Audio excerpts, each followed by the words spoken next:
Ever wish you could fit more of the amazing world around into your Snapchat snaps? Well, Snapchat has a fantastic feature that lets you do just that. The wide-angle camera lens. To unlock this wider perspective, first, open your Snapchat app as you normally would.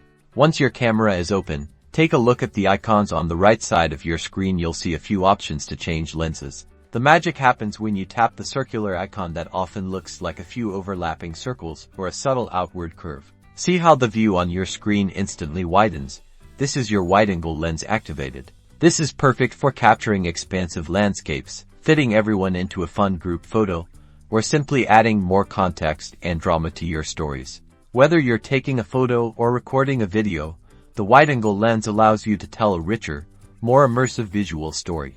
Experiment with it. You'll be amazed at how much more you can fit into your snaps and how it transforms your perspective. So next time you're out and about, remember to tap that wide-angle lens and capture the full picture. Happy snapping!